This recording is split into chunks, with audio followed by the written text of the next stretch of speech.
ஆடி மாத ராசி பலன் 2024 கிரக நிலவரங்கள். ரிஷபராசியில் செவ்வாய் பகவான் கார்த்திகை நட்சத்திரம், குரு பகவான் ரோகிணி நட்சத்திரம். கடகராசியில் சூரிய பகவான் புனர்பூச நட்சத்திரம், பூச நட்சத்திரம், ஆயில நட்சத்திரம். இந்த 3 நட்சத்திரங்களில் இந்த தமிழ் மாதம் ஃபுல்லாகவே சஞ்சரிக்க போகிறார். சுக்கிர பகவான் பூச நட்சத்திரம், புத பகவான் ஆயில நட்சத்திரம்.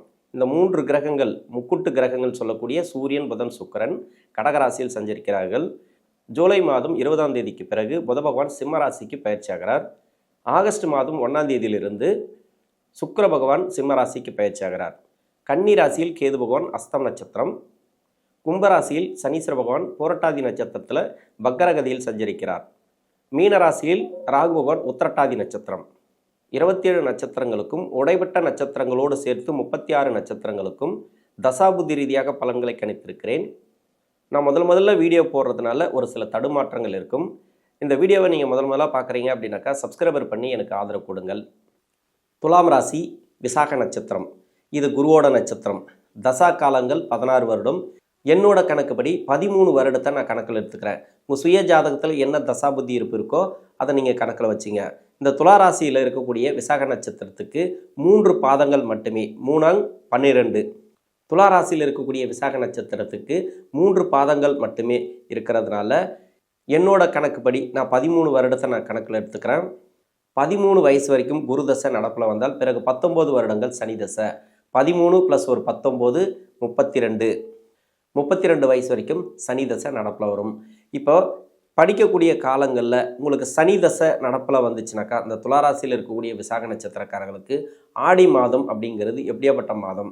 இப்போ 8ஆம் இடத்துல குரு செவ்வாய் சேர்க்கை, 2ஆம் அதிபதினு சொல்லக்கூடிய செவ்வாய், 7ஆம் அதிபதினு சொல்லக்கூடிய செவ்வாய் 8ஆம் இடத்துல மறைவு, குரு பகவானுடைய மறைஞ்சிருக்கக்கூடிய காலம். குரு அப்படிங்கிறது 3ஆம் அதிபதினு சொல்லக்கூடியவர், 6ஆம் அதிபதினு சொல்லக்கூடியவர், அவரும் 8ஆம் இடத்துல. குரு மறையிறது நல்லது, ஆனால் செவ்வாய் மறையிறது அந்த அளவுக்கு நல்லதில்லை. இப்போ படிப்பு சார்ந்து ஒரு சில தடைகளை கொடுக்கும். மனசு சார்ந்த தடைகள் இந்த காலகட்டங்களில் உண்டு. மன அழுத்தங்கள் உண்டு. ஏன்னா முயற்சி ஸ்தானாதிபதினு சொல்லக்கூடிய குரு பகவான் மறையிறது அந்த அளவுக்கு நல்லது கிடையாது. 6ஆம் அதிபதி 8ஆம் இடத்துல மறையலாம். அதிர்ஷ்ட வாய்ப்புகள் உண்டு. வேலை வாய்ப்பு, பொருளாதாரம் எல்லாமே பார்த்தீங்கன்னாக்கா கொஞ்சம் நல்லாவே இருக்கும். இப்போ மேல் படிப்புக்காக நீங்கள் படிக்கணும்னு ட்ரை பண்ணுறீங்கனாக்கா அதெல்லாம் நல்லபடியாக கொடுத்துரும். வெளிநாடு வேலை வாய்ப்புக்காக நீங்கள் ட்ரை பண்ணிங்கனாக்கா அதுவும் ஒரு நல்ல ஒரு முன்னேற்றத்தை கொடுத்துரும். ஏன்னா வெளிநாடு சார்ந்து நீங்கள் போகலாம். சனி பகவான் 5ஆம் இடத்துல வக்கரமாக இருக்குது. கோச்சார ரீதியாக உங்கள் சுய ஜாதகத்தில் எங்கே இருந்து தசை பண்ணாலும் சரி. ஆனால் சனி தசைக்கு நான் எப்போவுமே நெகட்டிவாக தான் சொல்லுவேன். தசை நடத்தக்கூடிய கிரகம் கோச்சாரத்தில் வலுவிழந்தால், அதாவது வக்கரமாச்சுனாக்கா கொஞ்சம் பலன்கள் மாற்றி கொடுக்கும். நல்ல பலன்கள் நீங்கள் அனுபவிச்சுட்டு வந்தீங்கன்னாக்கா இப்போ தொழிலில் ஒரு நல்ல ஒரு வளர்ச்சி இருக்குதுன்னு வச்சுங்களேன். இப்போ தொழிலில் கொஞ்சம் ஸ்லோவாகும், வருமானம் கொஞ்சம் ஸ்லோவாகும் இந்த மாதத்தில். அதே தொழிலில் நிறைய பிரச்சனைகள், இது வரைக்கும் வருமானமே இல்லை அப்படின்னு கஷ்டப்பட்டிருந்தீங்கன்னாக்கா கடன் வாங்கி ஏதாவது தொழில் பண்ணக்கூடிய அமைப்பை கொடுக்கும். இப்போ தொழிலுக்காக கடன் வாங்கக்கூடிய ஒரு டைம் அப்படின்னு சொல்லலாம். ஏன்னா 5ஆம் இடத்துல வக்கரமாக இருக்கிறது அது ஒன்று. அது மட்டும் இல்லாமல் இப்போ பசங்களுக்காக ஒரு சில செலவுகள் இந்த காலகட்டங்களில் உண்டு. இப்போ திருமணத்துக்காக முயற்சி பண்ணிங்கன்னு வச்சுக்கலாம். இப்போ 24, 25 வயசில் இருக்கிறீங்க, திருமணத்துக்கு முயற்சி பண்ணிங்கன்னா ஒரு சில தடைகள் உண்டு. ஏன்னா ராசிக்கு 8ல் குரு மறைவு ஸ்தானத்தில் இருக்கிறதுனால தடைகள் உண்டு. எந்த லக்னமாக இருந்தாலும் சரி, அந்த லக்னத்துக்கு யோகராக இருந்தால் கூட சனீஸ்வர பகவான் ஒரு சில தடைகளை இந்த காலகட்டங்களில் கொடுக்கும். பெரிய முயற்சிகளை நீங்கள் எடுக்கணும். நீங்கள் ஏற்கனவே திருமணத்துக்காக முயற்சி பண்ணியிருப்பீங்க. அந்த முயற்சிகளில் ஒரு நல்ல பதில் எதிர்பார்த்துருந்தீங்கன்னாக்கா அந்த நல்ல பதில் தாமதமாக கிடைக்கும். நெகட்டிவாக சொல்கிறேன்னு நினைக்காதீங்க. சனி தசை அப்படிங்கிறது அந்தளவுக்கு நல்ல பலன்களை ஈஸியாக கொடுத்துறாது. அதுக்கு நிறைய விதிவிலக்குகள் உண்டு. உங்கள் சுய ஜாதகத்தில் அமர்ந்த இடத்தை பொறுத்து இந்த சனீஸ்வர பகவான். ஒரு சில பேருக்கு இந்த சனி தசை எப்படி பலன்களை கொடுக்கும் அப்படின்னாக்கா முதல் 9 வருடம் நல்ல பலன்கள் கொடுத்துச்சுனாக்கா அடுத்து வரக்கூடிய 10 வருடங்கள் கெடு பலன்கள். அதே முதல் 9 வருடங்கள் கெடு பலன்கள் கொடுத்துச்சுனாக்கா அதுக்கு அடுத்து வரக்கூடிய 10 வருடங்கள் நல்ல பலன்களை கொடுத்துரும்.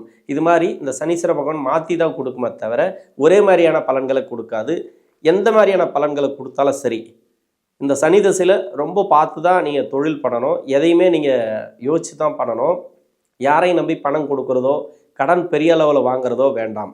நல்லபடியாக தொழில் போயிட்டுருக்கு அப்படின்னாக்கா இந்த மாதத்தில் நல்லபடியாக தொழில் போயிட்டுருக்கும். இப்போ தொழிலில் கொஞ்சம் வளர்ச்சி இல்லைன்ற பட்சத்தில் கொஞ்சம் கவனமாக நீங்கள் தொழில் பண்ணணும், அவ்வளோதான். ரொம்ப லேட்டாகி திருமணம் ஆகாத நபர்கள் இந்த திருமண வாய்ப்புகளை கொடுக்கும். குழந்தைகளுக்காக நிறைய செலவினங்கள் உண்டு. ஏன்னா 5ல் வக்கரமாக இருக்கிறதுனால பசங்களுக்காக நிறைய செலவு பண்ணுவீங்க. அது வீண் செலவுகள் அதிகமாக உண்டு இந்த மாதத்தில். எல்லாத்துக்குமே நீங்கள் தயாராக இருக்கிறது நல்லது. 32 வயசுக்கு மேலே 49 வயசு வரைக்கும் புதன் தசை. இது விரையாதிபதி தசை, பாக்கியஸ்தானாதிபதி தசை. ஒரு துளி கூட கெடுக்காத தசை அப்படின்னாக்கா அந்த புதன் தசை. புதன் தசையில் இருக்கிறவங்களுக்கு, விசாக நட்சத்திரக்காரர்களுக்கு நல்ல ஒரு வெற்றி வாய்ப்புகள் உண்டு. வேலை சார்ந்து நல்ல ஒரு முன்னேற்றத்தை பார்க்கலாம். இது வரைக்கும் கடன் பிரச்சனை இருந்ததுன்னா அந்த கடன் பிரச்சனை தீரும். இது வரைக்கும் கடன் கொடுக்க முடியாமல் கஷ்டப்பட்டு இருந்தால் கூட கொஞ்சமாவது அந்த வட்டி கட்டி முடிக்கக்கூடிய அளவுக்கு ஒரு வருமானத்தை கொடுக்கும். ஒரு வேலை வாய்ப்பை இந்த காலகட்டங்களில் கொடுக்கும். 8ல் குரு பகவான் மறைஞ்சா கூட 2ஆம் அதிபதினு சொல்லக்கூடியவர், 7ஆம் அதிபதினு சொல்லக்கூடியவர், பொருளாதாரத்தை சொல்லக்கூடிய கிரகம் உங்கள் ராசிக்கு. நீங்கள் எந்த லக்னமாக இருந்தாலும் சரி, அந்த லக்னத்துக்கு இந்த புத பகவான் யோக தசையாக இருந்தாலும் அவயோக தசையாக இருந்தாலும் இந்த காலகட்டங்கள் சிறப்பான காலகட்டங்கள்னு சொல்லலாம். பொருளாதார வளர்ச்சியை கொடுக்கும். கூட்டு தொழிலில் கொஞ்சம் கவனமாக இருக்கணும். நண்பர்கள் வழியில் கொஞ்சம் கவனமாக இருக்கணும். ஏன்னா 7ஆம் அதிபதினு சொல்லக்கூடியவர் 8ஆம் இடத்துல மறையிறது அந்த அளவுக்கு நல்லது கிடையாது. இந்த குருவோட இருக்கிறதுனால ஓரளவுக்கு அதிர்ஷ்ட வாய்ப்புகள் இந்த மாதத்தில் சொல்லிக்கலாம். திடீர் அதிர்ஷ்ட வாய்ப்புகள் கிடைக்கும். இப்போ வராத பணம் கூட இந்த மாதத்தில் வரதுக்கான வாய்ப்பு இருக்குது. நிறைய கோயில் கோலம் போகிறதுக்கான வாய்ப்புகளை அதிகமாக கொடுக்கும். நிறைய சிந்தனைகளை கொடுக்கும். இந்த டைமில் மன அழுத்தம் இருக்காது, மனசார்ந்த பிரச்சனைகள் இருக்காது. பெண்களுக்கு பார்த்தீங்கன்னாக்கா இது வரைக்கும் இருந்து வந்த மன அழுத்தங்கள், வேலை அழுத்தங்கள்லாம் கொஞ்சம் கம்மியாகிறதுக்கான வாய்ப்பு இருக்குது. ஒற்றுமை நிலவும் குடும்பத்தில். பொருளாதார வளர்ச்சி இந்த காலகட்டங்களை கொடுக்கும். குடும்ப தேவைகள் இந்த நேரங்களில் பூர்த்தியாகும். 49 வயசுலேருந்து 56 வயசு வரைக்கும் கேது தசை. புதன் தசைக்கு என்ன மாதிரியான பலன்களை சொன்னனோ அதே பலன்களை நீங்கள் கேது தசைக்கு எடுத்துக்கலாம். கேது பகவான் அப்படிங்கிறது 12ஆம் இடத்துல இருக்கிறதுனால வீடு கொடுத்த கிரகம் புத பகவான். நாம் இது மாதிரி கேது பகவானுக்கு பலன் சொன்னால் கூட உங்கள் சுய ஜாதகத்தில் சனியோட வீட்லேயோ சனியோட தொடர்பில் இருந்தால் மட்டுமே கொஞ்சம் கவனமாக இருக்கணும். மற்றபடி எங்கே இருந்தாலும் அது பிரச்சனை கொடுக்காது. இந்த மாதத்தில் உங்களுக்கு நல்ல ஒரு வளர்ச்சியை கொடுக்கும். எந்த மாதிரியான தசைகள் இருந்தால் கூட பரவாயில்ல, எங்கே இருந்து அது தசை பண்ணாலும் பரவாயில்ல. ஆடி மாதத்தில் ஒரு சிறப்பான உங்களுக்கு செய்தி இருக்குது. ஆன்மீகம் சார்ந்த முன்னேற்றம் இருக்குது. மன அழுத்தம் இருக்காது, நோய் நொடி பிரச்சனைகள் இருக்காது. இந்த டைமில் எல்லாமே மருத்துவ செலவு எல்லாமே கம்மியாகிறதுக்கான வாய்ப்புகளை அதிகமாக கொடுக்கும். 56 வயசுக்கு மேலே 76 வயசு வரைக்கும் சுக்கிரதசை. சுக்கிரதசை அப்படிங்கிறது ராசிக்கு 8ஆம் அதிபதி தசை, ராசியாதிபதி தசை. இது லக்னாதிபதி தசைன்னு வச்சிங்களேன். இதே லக்னமாக இருந்தீங்கன்னாக்கா நல்ல சிறப்பு அப்படின்னு சொல்லலாம். சுக்கிரதசையில் நல்ல ஒரு வளர்ச்சி. ஏன்னா கோச்சார ரீதியாக பார்த்தீங்கன்னாக்கா 10ஆம் இடத்துலையும் 11ஆம் இடத்துலையும் இருக்கிறதுனால நல்ல ஒரு வளர்ச்சி, லாபம் இருக்கும். தொழில் வளர்ச்சி இருக்கும். வேலை வாய்ப்பு நல்ல ஒரு முன்னேற்றம் இருக்கும். வயதான காலகட்டங்களில் கூட வேலை செய்கிறவங்க இருக்கிறாங்க. அவங்களுக்கு பொருளாதார வளர்ச்சியை இந்த நேரங்களில் கொடுக்கும். நோய் நொடி பிரச்சனைகள் எதுவாக இருந்தாலும் சரி, இப்போ நோய் சம்மந்தப்பட்டது இல்லை மருத்துவம்லாம் எடுத்துகிட்டு வந்தீங்கன்னு வச்சிங்களேன், அதெல்லாம் கம்மியாகிறதுக்கான வாய்ப்பு இருக்குது. சுக்கிரதசையில் கடன் அமைப்பு கொடுத்துருந்தா கூட அந்த கடன் அமைப்பு குறையத்துக்கான அதிகபட்சமான வாய்ப்பு இருக்குது. இந்த நேரங்களில் குடும்பத்தில் யாராவது வேலை வாய்ப்பு இல்லாமல் இருந்தால் கூட இந்த காலகட்டத்தில் வேலை வாய்ப்பு கிடைக்கும். ஏன்னா உங்களுக்கு இருக்கக்கூடிய சுக்கிரதசை அப்படிங்கிறது நல்ல தசையாக இருந்துச்சுன்னா உங்கள் வீட்டில் இருக்கிறவங்களுக்கு நல்ல ஒரு பொருளாதார முன்னேற்றத்தை இந்த நேரங்களில் கொடுக்கும். இந்த சுக்கிரதசையில் இருக்கக்கூடிய நபர்கள் பெரும்பாலும் குலதெய்வ பூஜையை அனுசரிக்கிறது இந்த மாதத்தில் நல்லது. குலதெய்வ கோயிலுக்கு போயிட்டு வாங்க. சுக்கிரதசைங்கிறது யோக தசையாக இருந்துச்சுனாக்கா சிறப்பாக இருக்கும். அதே சுக்கிரதசை கொஞ்சம் அவயோகத்திலேருந்து தசை பண்ணது ரொம்ப கஷ்டத்துக்கு கொடுக்குது அப்படின்னாக்கா இந்த மாதத்தில் குலதெய்வ பூஜையை கொடுங்க. அடிக்கடி குலதெய்வ கோயிலுக்கு போயிட்டு வாங்க. இது மாதிரி வழிபாடு பண்ணிங்கனாக்கா உங்களுக்கு சுக்கிரதசையில் இருக்கக்கூடிய பாதிப்புகள் விலகும்.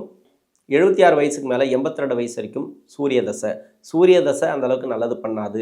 இந்த டைமில் சூரிய தசை அப்படிங்கிறது 10ஆம் இடத்துல இருக்கிறதுனால இது 3 நட்சத்திரங்களில் ட்ராவல் பண்ணுது. புனர்பூச நட்சத்திரம், பூச நட்சத்திரம், ஆயில நட்சத்திரம். இது உடல்நிலை சம்மந்தப்பட்ட பாதிப்புகளை கொடுக்கும். நோய் நொடி பிரச்சனைகளை கொடுக்கும். கொஞ்சம் உணவு பழக்க வழக்கங்களை கொஞ்சம் கவனமாக இருங்க. மருத்துவம் சார்ந்து கொஞ்சம் ட்ரீட்மெண்ட் எடுக்கிற மாதிரியான அமைப்புகளை கொடுக்கும். இந்த நேரங்களில் வீட்டில் வாக்குவாதங்களை தவிர்ப்பது நல்லது. மன அழுத்தங்களை ஒரு சில பேருக்கு கொடுக்கும். கொஞ்சம் கவனமாக ஹேண்டில் பண்ணிங்கனாக்கா இந்த காலகட்டங்கள் நல்ல காலகட்டங்கள்னு சொல்லலாம். இந்த விசாக நட்சத்திரக்காரர்களுக்கு, துளாராசியில் இருக்கக்கூடிய விசாக நட்சத்திரக்காரர்களுக்கு ஆடி மாதத்தை பொறுத்த வரைக்கும் தசாபுத்தி ரீதியாக நல்ல பலன்களை, பொருளாதார ஏற்றத்தை கொடுக்கும். நன்றி.